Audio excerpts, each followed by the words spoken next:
সরকার কই? সরকার তো নাকে তেল দিয়ে ঘুমায়। এই সরকারের বিরুদ্ধে আগে আমাদের দাঁড়াতে হবে। মেয়ের হত্যাকারীর বিচার চাই, আমার মেয়ের ধর্ষণকারীর বিচার চাই। রাস্তায় রাস্তায় আমাদের মেয়েদেরকে হ্যারাস্ট হতে হয়। আমরা সন্ত্রাস কমাতে পারছি না, আমরা মিউজিকগুলো করে কি করবেন যে একটা মেয়ে একটা ছেলে তো নিরাপদ আপনারা দিতে পারেন নাই। এই যে নির্বাচন দাঁড়ানোর জন্য কি তাহলে আমাদের ব্যবহার করলো, আমাদেরকে যে আন্দোলন করালো, কেন করালো? এখানে শুধু এতগুলো মানুষ মারা তো দরকার ছিল না।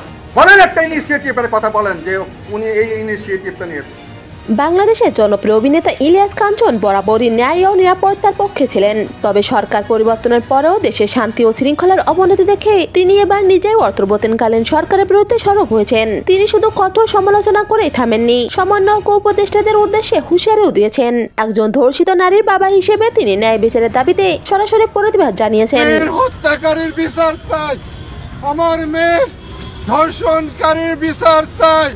কিন্তু শুধু ইলিয়াস কাঞ্চন নন, দেশের সাধারণ শিক্ষার্থীরাও নিরাপত্তাহীনতায় ভুগছে। তাদের ভাষ্য, দেশে গণঅভ্যুত্থান হয়েছে, তবে পরিস্থিতি যেদিকে যাচ্ছে তা সংকটজনক। সময় থাকতে অন্তর্বর্তীকালীন সরকারকে পদত্যাগের ঘোষণা দেওয়া উচিত। আমাকে কই দিয়ে আমার বুকে এত জোরে মেরেছে, আমি সেখানে সেন্সলেস হয়ে পড়ে যাই। আপনারা বৈষম্য বিরোধী আন্দোলন করলে আপনারা আমাদের সাথে এরকম আচরণ করতে পারেন না। ডক্টর মোহাম্মদ ইউনূস যখন চেয়ারে বসেন তখন তিনি খুব সুন্দর করে নরম গলায় আমাদেরকে বলেছিলেন যে মুহূর্তে আমার জনগণ বলবে আমি ব্যর্থ, সেই মুহূর্তে আমি চেয়ার থেকে নেমে যাব। এবং সেই ব্যর্থতাকে স্বীকার করছেন না। আমরা জনগণ বলছি নেমে যান। কিন্তু এই সরকার, যার কোনো জনসমর্থন নেই, আমি ব্যক্তিগতভাবে মনে করি যে এই সরকারের কোনো জনসমর্থন নেই। এই সরকার সংস্কারের কথা বলে ক্ষমতা দীর্ঘায়িত করার চেষ্টা করছে। এদিকে পথে বসতে চলেছে দেশের বড় বড় শিল্প প্রতিষ্ঠান। বেকারত্বের হার দিন দিন বেড়ে চলেছে, যার জন্য একমাত্র দায়ী করেছেন ডক্টর ইউনূসকে। আপনারা গণদুষ্পদ, আপনারা আমাদের ব্যবসা বাণিজ্যকে শত শত শিল্প কলকারখানা বন্ধ করার পায়তারা করছেন। ভীষণ ভয়াবহ অবস্থায় আছি। গড়া ইন্ডাস্ট্রি, গড়া সেক্টর অন্যের হাতে তুলে দিচ্ছি।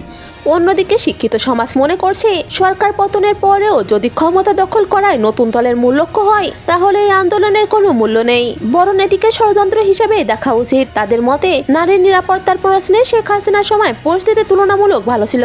আগে থেকে তাদের পরিকল্পনা ছিল যে তারা একটা নতুন রাজনৈতিক দল করবে, তাহলে কেন তারা এই অন্তর্বর্তীকালীন সরকারের অংশ হতে গেল? এটা কি এমন যে তারা সরকারের থেকে আগে দেখতে চাইছে বা সরকারের সুবিধাগুলো নিতে পারে কিনা দল গঠন করার?